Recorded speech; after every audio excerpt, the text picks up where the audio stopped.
Welcome back to our YouTube channel maths पोथी by Jaipal Singh.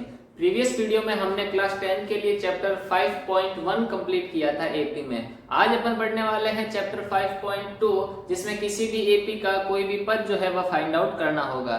जिसमें आपका पहला क्वेश्चन है, आपको एक एपी दे रखी है और उस एपी में आपको 10वां पद ज्ञात करना है। तो किस प्रकार से है ये सवाल, आपको एक एपी दे रखी है जो कि है 2, 7, 12 और आगे इसी प्रकार से ये एपी चल रही है। इस एपी का 10वां पद आपको ज्ञात करना है। इस वीडियो को स्टार्ट करने से पहले आप सभी से मेरी एक रिक्वेस्ट है कि यदि आपकी स्टडी में हमारा यह वीडियो आपकी हेल्प कर रहा हो तो हमारे इस वीडियो को लाइक कीजिए, हमारे चैनल मैथ्स पोथी बाय जयपाल सिंह को सब्सक्राइब कीजिए और अपने फ्रेंड्स के साथ में शेयर कीजिए। अब इस एपी में आपको 10वां पद ज्ञात करना है। 10वां पद ज्ञात करना है तो सबसे पहले आप रफ में लिखेंगे 10वां पद a10 होता है जो कि आपके होगा a प्लस 9d। जो पद ज्ञात करना होता है उससे एक कम करके d के साथ में लिखते हैं तो 10वां पद हो जाएगा a प्लस 9d। 10वां पद ज्ञात करने के लिए आपको a यानी कि प्रथम पद का मान ज्ञात होना चाहिए और सार्वा अंतर d इनका मान ज्ञात होना चाहिए। a व d का मान यदि आपको ज्ञात है तो यहाँ पर रख करके अपन इसको हल कर लेंगे। तो a व d का मान कहाँ से आएगा, आपको एक एपी दे रखी है, उस एपी में आपको प्रथम पद क्या है a, जहां से एपी स्टार्ट हो रही है वही उसका प्रथम पद हो जाएगा। तो प्रथम पद कितना हो जाएगा 2 और डी क्या कहलाता है, सार्वा अंतर डी। कॉमन डिफरेंस जो है वह क्या कहलाएगा, डी कहलाएगा। तो सार्वा अंतर डी कैसे निकलता है, दूसरे वाले पद में से पहला वाला पद क्या करते हैं अपन माइनस करेंगे। तो 7 - 2 तो डी आपके कितना आ जाएगा 5 आ जाएगा। अब एपी का 10वां पद क्या निकालना है आपको, एपी का 10वां पद। एपी का 10वां पद क्या हो जाएगा, a10 = a plus 9d। a का मान कितना आ गया, प्रथम पद कौन सा है, प्रथम पद तो 2 है हमारे पास में, 9 × d, d सार्वंतर कितना आ गया 5 आ गया। 2 प्लस कोष्टक का मतलब ब्रैकेट का मतलब गुणा होता है तो 5 × 9 का गुणा कितना हो जाएगा 45 आ जाएगा। 45 प्लस 2 हो जाएगा 47, यानी कि इस एपी का जो 10वां पद है वह कितना हो जाएगा 47 47 हो जाएगा। 10वें पद का मतलब क्या होगा यहाँ पर, जैसे कि एपी का पहला पद तो 2 है, दूसरा पद 7 है, तीसरा पद 12 है, इसी प्रकार चौथा 5वां और आगे चलेंगे तो 10वां पद आएगा और 10वां पद होगा कितना, वह 47 होगा। तो इस क्वेश्चन को आपको सबसे पहले वीडियो में समझना है, उसके बाद में आपकी नोटबुक में आपको क्या करना है, नोट करना है। यह फर्स्ट क्वेश्चन है। अब चलते हैं नेक्स्ट क्वेश्चन, फर्स्ट के सेकंड क्वेश्चन पर, जिसमें आपको रूट वाली संख्या दे रखी है। आपके पास में प्रश्नावली 5.2 का ही पहले का दूसरा सवाल है, जिसमें आपको क्या दे रखा है, आपको एक एपी दे रखी है √2, 3√2, 5√2 एंड सो ऑन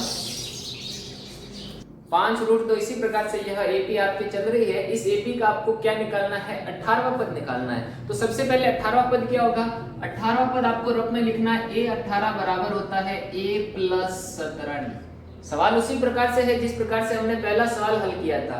इसमें भी आपको a का मान यानी कि प्रथम पद का मान ज्ञात होना चाहिए, b सार्वा अंतर का मान ज्ञात होना चाहिए, तब अपन इस एपी का कोई भी पद निकाल सकते हैं, भले वो 18वां पद हो, 16वां पद हो या कोई भी पद हो सकता है। तो a व d का मान हमें कहां से प्राप्त होगा, जो हमको समांतर श्रेणी एपी दे रखी है यहीं से हमको a व d का मान प्राप्त होगा।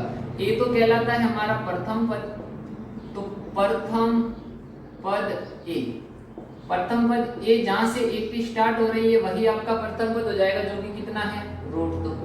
सेकंड आपको d निकालना है और d को अपन क्या लिखते हैं, सार्वा अंतर d।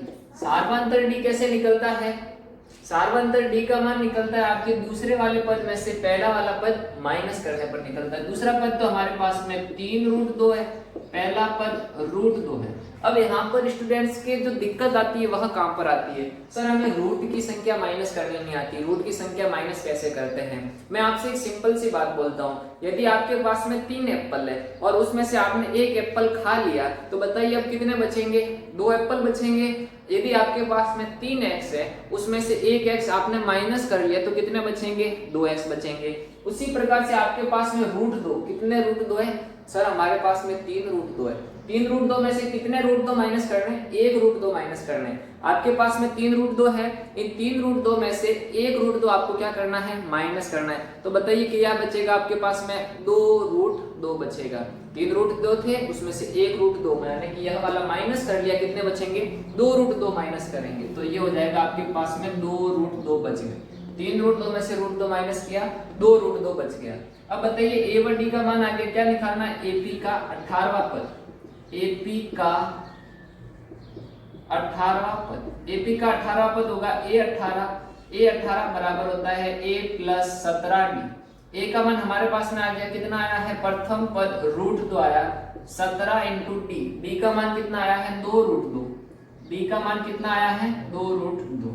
अब यहाँ पर इस ब्रैकेट को खोलेंगे, संख्या का गुणा संख्या के साथ में होगा, 17 का गुणा जब 2 के साथ में करेंगे तो 17 दूनी 34 और आपके रहेगा साथ में रूट 2। अब बताइए यहाँ पर जिस प्रकार से मैंने अभी रूट 2 का एग्जांपल बताया था, 34 रूट 2 है, उसमें 1 रूट 2 क्या करना है, जोड़ना है। 34 रूट 2 में 1 रूट 2 जोड़ेंगे तो कितना आ जाएगा, 35 रूट 2, और ये 35 रूट 2 क्या है, इस एपी का 18वां पद है। 34 रूट 2 में 1 रूट 2 प्लस करेंगे तो क्या आ जाएगा हमारे पास में, 35 रूट 2 दी गई एपी का 18वां पद 35 रूट 2 होगा। चलते अपन पहले के तीसरे क्वेश्चन पर। पहले का तीसरा सवाल में हमको एपी दे रखी है 9, 13, 17, 21 एंड सो ऑन। इस एपी का हमें कौन सा पद निकालना है, 24वां पद निकालना है। तो 24वां पद यानी कि ए चॉइस क्या हो जाएगा बताइए, a plus 23d, a plus 23d हो जाएगा। यहाँ पर भी हमें a व d का मान निकालना है। a व d का मान कहाँ से निकलेगा, एपी दे रखी है वहां से a व d का मान निकलेगा।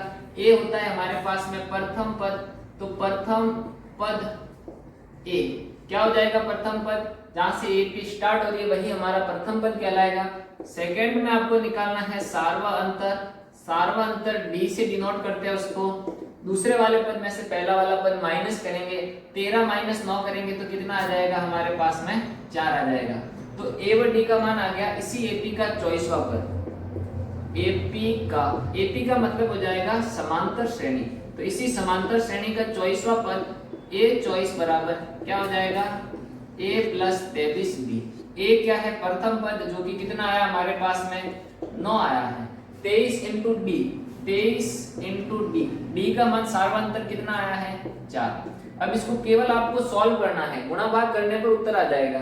23 और 4 को गुणा करेंगे तो कितना आ जाएगा, 92 आ जाएगा, और 9 प्लस करेंगे तो कितना आ जाएगा 101। यह हो जाएगा चॉइस। यह चॉइस क्या है, एपी का 24वां पद। कौन सी एपी है, यह दे रखी है वही एपी 9, 13, 17, 21 इसी का 24वां पद। सबसे पहले प्रथम पद निकाला, जहां से एपी स्टार्ट हो रही है वही उस एपी का प्रथम पद कहलाएगा, जो कि कितना है 9। सार्वअंतर डी का मान निकालना, सार्वअंतर डी का मान कैसे आएगा, दूसरे वाले पद में से पहला वाला पद या आगे वाला पद माइनस करेंगे, 13 में से 9 माइनस किया तो कितना आ गया 4। अब इस एपी का कोई भी पद पूछ सकता है, यहाँ पर 24वां पूछा है, कोई दूसरा भी पूछ सकता था। 24वें पद का मान क्या हो जाएगा, a प्लस 23d, a व d का मान रख लिया, हल करने पर क्या आ जाएगा, उत्तर आ जाएगा। अब पहले के सभी सवाल हो रखे हैं, अब अपन करेंगे सेकंड क्वेश्चन। अब पहले सवाल और दूसरे सवाल में फर्क कितना है कि किसी भी पहले सवाल में हमको कोई भी एक एपी दे रखे थे, उसका कोई भी पद पूछ लिया, जैसे कि 10वां पद बताइए, 12वां पद बताइए, 13वां पद बताइए, तो उस सूत्र से हमने निकाल दिया। जैसे कि 10वां पद पूछा है तो a प्लस 9d हो गया, a व d का मान निकाल करके हमने हल कर लिया। दूसरे सवाल में थोड़ा अलग तरीका दिया है। क्या पूछा है इसने, एपी 21, 18, 25 एंड सो ऑन, उस एपी का कौन सा पद -81 होगा। इसका मतलब क्या हुआ, जैसे कि पहला पद हमारे पास में एपी क्या दे रही है हमारे पास में 21, 18, 15 एंड सो ऑन। इस एपी का हमको निकालना है, एपी का कौन सा पद -81 होगा। जैसे कि इस एपी में पहला पद बताइए कितना है, पहला पद तो 21 है, दूसरा पद कितना है 18 है, तीसरा पद 15 है। इसी प्रकार से इस एपी में अपन आगे बढ़ेंगे तो कौन से नंबर पे हमारा 81 आने वाला है। तो मान लेंगे कि nवें नंबर पे 81 है, -81 -81। तो क्या मानेंगे, माना कि इस एपी का nवां पद -81 है। क्या मानेंगे, जो दे रखा है -81 उसको nवां पद मान लेंगे। तो हल किस प्रकार से करेंगे, सबसे पहले प्रथम पद है, प्रथम पद a जहां से एपी स्टार्ट हो रही है वह हो जाएगा 21। फिर निकालना है सार्वअंतर d, जो कि दूसरे वाले पद में से पहला वाला पद माइनस करेंगे, 18 में से 21 माइनस करेंगे तो कितने आ जाएंगे -3 आ जाएंगे। कितने आ जाएंगे -3। यह हो गया हमारे पास में सार्वअंतर। फिर क्या करेंगे, माना कि एपी का nवा पद -81 है। इसका क्या मतलब हो गया, जैसे कि अभी मैंने बताया आपको कि 10वां पद क्या होता है, a10, 15वां पद a15। तो इसी प्रकार से यदि nवें पद की बात करेंगे तो क्या हो जाएगा, nवां पद तो हो जाएगा सर an, और nवां पद कितना माना है, -AP1।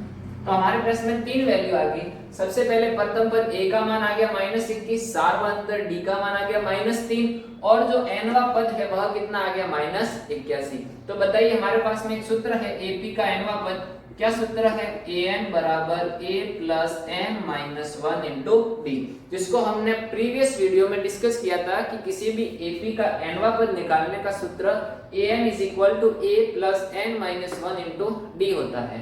हमारे पास में an की वैल्यू है -81, a की वैल्यू कितनी है, प्रथम पद 21, और d जो कॉमन डिफरेंस है सार्वंतर वह -3 है। an की वैल्यू है, a की वैल्यू है, d की वैल्यू है।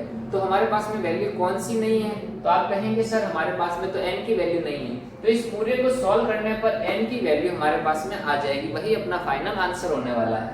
an क्या है, an -81 है, प्रथम पद a का मान 21 है, n तो हमें ज्ञात करना है तो n-1, d की वैल्यू कितनी है, -3।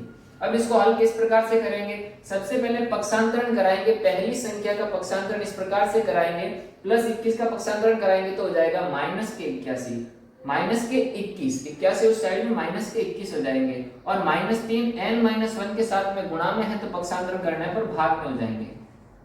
-81 प्लस का पक्षांतरण किया तो -21 हो जाएंगे, -3 गुणा में है, पक्षांतरण करने पर गुणा की संख्या तो भाग में आ जाती है, और यहाँ पर बचेगा केवल n-1। अब इसका हल यहाँ पर करने वाले हैं, माइनस माइनस वाली संख्या क्या करेंगे, प्लस करेंगे, तो यह हो जाएगा -102 और बटा में -3। -81 और -21 को प्लस करने पर -102 और बट्टा में कितना है, -3। राइट साइड में हमारे पास में बचा है n-1। अब माइनस से माइनस कट जाएगा, 102 में जब 3 का भाग देंगे तो हमारे पास में 34 आ जाएगा और n-1। अब यहाँ पर n-1 है, n का मान निकालना है तो माइनस का क्या करेंगे, पक्षांतरण करेंगे तो प्लस में हो जाएगा 34 और प्लस का 1, n बराबर कितना हो जाएगा, 35। n 35 आ गया, लेकिन हमने क्या माना था, इस AP का nवां पद -81 है, n का मान कितना आ गया, 35। इसका मतलब क्या हुआ उसे हमको समझना है, पहला पद, दूसरा पद, तीसरा पद, इसी प्रकार से AP के अंदर जाएंगे तो जो 35 नंबर पे पद होगा वह 35 नंबर पे पद कौन सा होगा, -81। अतः AP का 35वां पद -81 होगा, यह आपका फाइनल आंसर होगा। तो AP को केवल सूत्र से नहीं समझना है, उसे थोड़ा आपको दिमाग से भी समझना है कि इस AP में क्या हो रहा है। n का मान आ गया 35, मतलब नंबर ऑफ टर्म 35 नंबर का जो पद है वह क्या हो जाएगा, -81। दूसरे का सेकंड क्वेश्चन अपन देखेंगे, फर्स्ट क्वेश्चन के एज इट इज हमको सेकंड व थर्ड क्वेश्चन भी करना है। चलते अपन नेक्स्ट क्वेश्चन पर। सेकंड क्वेश्चन भी उसी प्रकार से हल करना है। AP दे रखी है आपको 84, 80, 76 एंड सो ऑन। उस AP का कौन सा पद शून्य होगा, शून्य का मतलब 0। यह AP देखिए घट रही है, 4 के अंतर से घट रही है, 84 से 80 हुआ, 4 कम हुआ, 80 से 76 हुआ, वापस 4 कम हुआ। इसी प्रकार से कम होते होते इस AP में कोई ना कोई पद क्या होगा, शून्य। तो जो शून्य है वो कौन से नंबर का पद है, 8वां है, 12वां है, 15वां, कौन से नंबर का पद शून्य होगा वह आपको निकालना है। तो सबसे पहले अपन क्या करेंगे, इसको हल करने के लिए सबसे पहला काम हमारे पास में होता है प्रथम पद का। प्रथम पद A कितना हो जाएगा, जहां से AP स्टार्ट होगी वही हमारा प्रथम पद 84 हो जाएगा। D सार्वंतर, दूसरे वाले पद में से पहला वाला पद माइनस करेंगे तो 80 में से 84 माइनस करेंगे तो कितना आ जाएगा, -4 आ जाएगा।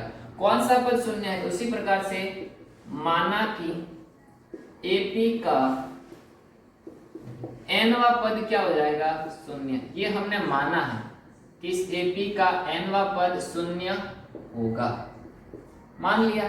अब पहला पद, दूसरा पद, तीसरा पद, उसी प्रकार से कोई ना कोई nवां पद होगा तो nवें पद को अपन क्या लिखते हैं, an। nवां पद an हो जाएगा, जो कि कितना माना है, शून्य, यानी कि 0 माना है। अब AP का nवां पद आ गया, an बराबर 0 माना, प्रथम पद 84 आ गया, सार्वंतर D -4 आ गया। तो सूत्र हमारे पास में AP के nवें पद का सूत्र है a + n - 1 × d। बताइए an का मान कितना है, 0। प्रथम पद a का मान 84, n का मान तो हमें ज्ञात करना है, b का मान -4। अब इस सरल समीकरण को हमको हल करना है, हल करना जरूर आना चाहिए हमको। -84 की संख्या पक्षांतरण करेंगे तो +84 की संख्या पक्षांतरण करेंगे तो -84, प्लस का 84 उस साइड में ट्रांसफर करेंगे, -84 -4 जो है माइनस का 4 यहाँ पर गुणा में है, पक्षांतरण करने पर भाग में चला जाएगा। जब भी प्लस की संख्या पक्षांतरण करते हैं तो वह माइनस में हो जाती है, जब भी माइनस की संख्या पक्षांतरण करेंगे प्लस में हो जाती है। कोई संख्या गुणा में है तो वह भाग में चली जाती है और भाग वाली संख्या गुणा में चली जाती है। यह पक्षांतरण यानी कि ट्रांसफर के नियम है। प्लस के 84 इस साइड में लेके आएंगे तो माइनस के 84 हो जाएंगे, माइनस के 4 गुणा में है, पक्षांतरण करेंगे तो माइनस के 4 भाग में आ जाएंगे और यहाँ पर बचेगा n-1। माइनस से माइनस कट जाएगा और जो 84 उसमें 4 का भाग देंगे तो कितना आ जाएगा, 21 आ जाएगा, n-1। माइनस का 1 पक्षांतरण करेंगे, माइनस की संख्या पक्षांतरण करने पर प्लस में हो जाएगी तो -1 इधर आया, +1, 21 में 1 को जोड़िए 22, तो n का मान कितना आ गया, 22। n का मान 22 आया। यह पहला पद, दूसरा पद, तीसरा पद, चौथा पद, इसी प्रकार से एपी के अंदर जाएंगे तो जो 22 नंबर का पद होगा वह 22 नंबर का पद क्या होगा, 0 होगा। तो हमको लिखना पड़ेगा कि दी गई एपी का 22वां पद 0 होगा।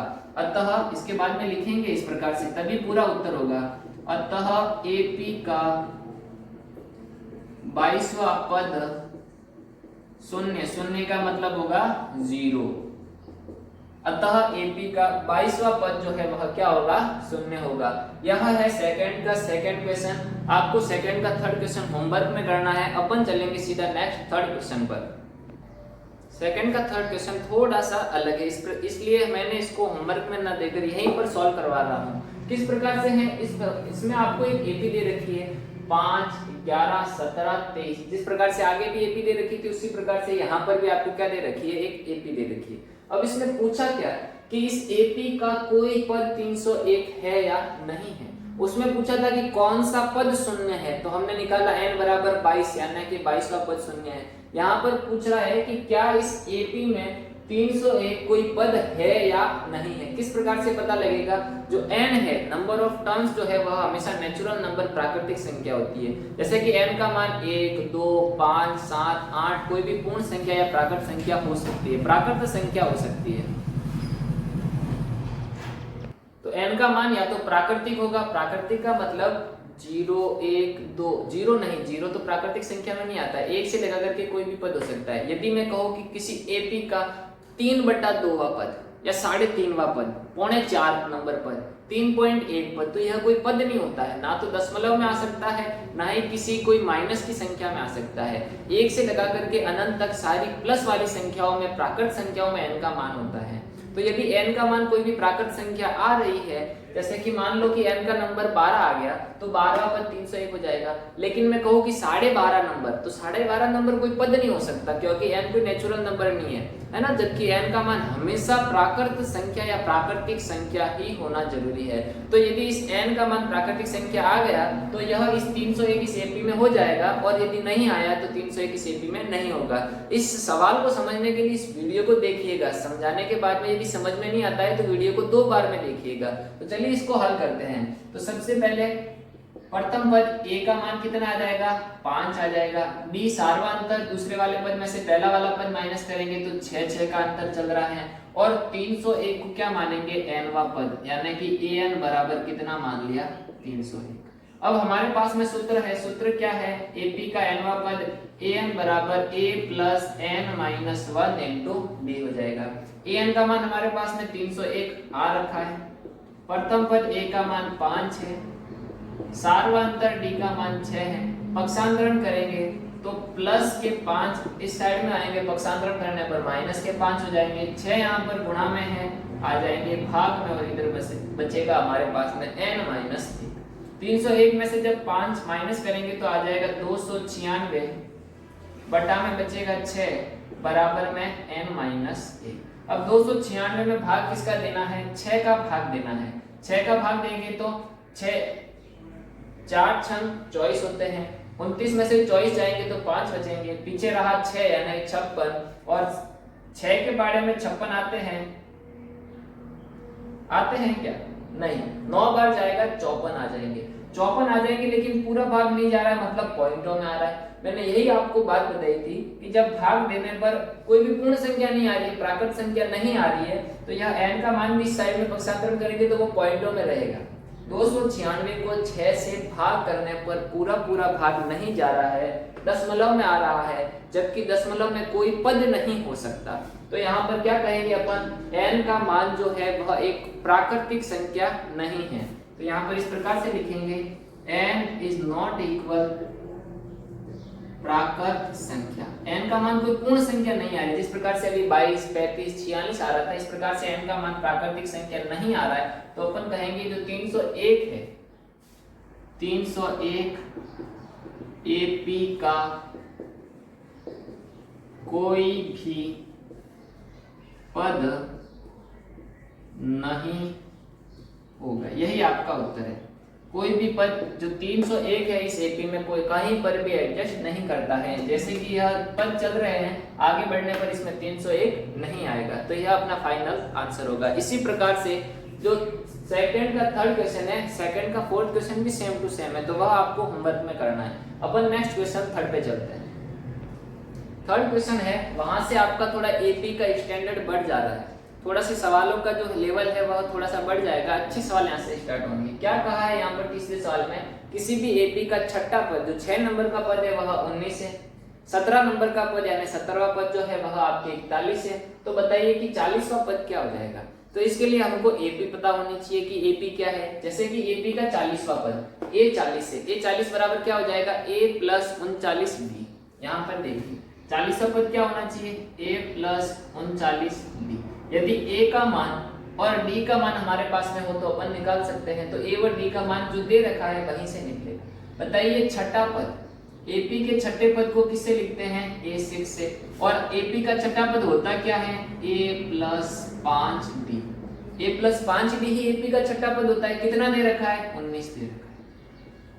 वापस से देखिए, एपी का छठा पद a6 से डिनोट करेंगे और छठा पद होता क्या है, a प्लस 5b, जो कि कितना दे रखा है, 19 दे रखा है। इसको लिखेंगे समीकरण नंबर 1। इसी प्रकार से एपी का 17वां पद 41 दे रखा है। एपी का 17वां पद यानी कि a17 17वां पद होता क्या है, a प्लस 16d, और जो कि कितना दे रखा है, 41 दे रखा है। यह हो जाएगा हमारे पास में समीकरण नंबर 2। ऐसे जब पद दे रखा हो कि एपी का 17वां पद इतना है, 8वां पद इतना है, तो हमेशा हमारे पास में दो समीकरण आएगी, समीकरण 1 और समीकरण 2। जब भी दो समीकरण हमको प्राप्त होगी तो समीकरण 2 में से समीकरण 1 को घटाना पड़ेगा। जब भी समीकरण प्राप्त होगी तो समीकरण 2 में से समीकरण 1 को घटाना पड़ेगा। तो क्या करेंगे, यहाँ पर समीकरण 2 में से समीकरण 1 को घटाने, समीकरण 2 क्या है, a प्लस 16d बराबर 41। समीकरण नंबर 1 क्या है, a प्लस 5d बराबर 19। 2 में से समीकरण 1 घटाएंगे तो जो नीचे वाली समीकरण होती है उसके चिन्ह जो है वह चेंज करेंगे, निशान चेंज करेंगे। यह प्लस की संख्या है तो क्या लिख देंगे, माइनस में, प्लस है तो माइनस में। 19 भी जो है वह प्लस वाली संख्या है, तो प्लस वाली संख्या है तो क्या करेंगे, माइनस में लिख देंगे। प्लस का a माइनस का a आपस में हमेशा कट जाएगा। 16d में से कितने माइनस करने हैं, 5d। 16d में से 5d माइनस कीजिए तो कितने आ जाएंगे, 11d। 41 41 में से कितने माइनस करने हैं, 19 माइनस करने हैं तो कितने आ जाएंगे, 22 आ जाएंगे। अब यहाँ पर पक्षांतरण करेंगे तो d बराबर 22/11 और 22/11 यानी कि d बराबर 11 एकम 11 11 दूनी 22 यानी d का मान कट के कितना आ जाएगा, तो समीकरण 2 प्राप्त हुए थे। समीकरण दूसरे में से समीकरण पहला माइनस किया था, दूसरे में से पहला माइनस करने पर d का मान कितना आ गया, 2। जब d का मान हमारे पास में आ जाएगा तो उस d के मान को समीकरण 1 में रखेंगे। जिस प्रकार से प्रतिस्थापन विधियों से हमने क्लास 9th में समीकरण को हल करना सीखा था, d का मान 2 है वह समीकरण नंबर 1 में रखेंगे। तो d बराबर 2 समीकरण 1 में रखने पर, समीकरण 1 हमारे पास में क्या है, यहाँ थोड़ा हल यहाँ पर देखेंगे अपन। समीकरण 1 क्या है, a प्लस 5d बराबर 19, a प्लस 5 इंटू डी का मान तो हमारे पास में 2 आ गया बराबर में 19। अब बताइए a प्लस 5 दूनी 10 बराबर 19 हो जाएगा। प्लस के 10 को अपन पक्षांतरण करेंगे तो माइनस का 10 हो जाएगा और 19 में से 10 को माइनस करेंगे तो कितना आ जाएगा, a बराबर 9। हमारे पास में प्रथम पद a आ गया 9, सार्वंतर d आ गया 2। तो क्या निकालना है हमारे पास में, 40वां पद निकालना है। तो अपन लिखेंगे AP का 40वां पद। AP का 40वां पद क्या होता है, a 40 बराबर a प्लस 39d। a का मान कितना आया 9, 39 इंटू डी का मान 2। कोष्टक का मतलब हो जाएगा, ब्रैकेट का मतलब गुणा करना। 39 को 2 से गुणा करेंगे तो कितना आ जाएगा आपके पास में 78 और 9 को प्लस करेंगे तो कितना आ जाएगा 86। तो इस AP का 40 नंबर का पद है वह कितना हो जाएगा 86। यदि यह वीडियो आपको, इस वीडियो के माध्यम से कोई भी सवाल समझ में नहीं आता है तो सवाल को समझने के लिए वीडियो को 2 से 3 बार देखिए, वीडियो को पूरा देखिए। यदि इन सवालों में आपको कोई भी दिक्कत हो कि क्या कैसे आया या कौन सा सूत्र लगाया, किसी प्रकार की कोई प्रॉब्लम हो तो हमें हमारे कमेंट बॉक्स में आप कमेंट करके बताइए, हम उसका रिप्लाई करेंगे। और यदि यह वीडियो आपको अच्छा लग रहा हो तो इस वीडियो को लाइक करें, हमारे चैनल मैथ्स पोथी बाय जयपाल सिंह को सब्सक्राइब कीजिए और अपने फ्रेंड्स के साथ में शेयर कीजिए। Thanks for watching. जय हिंद, जय भारत।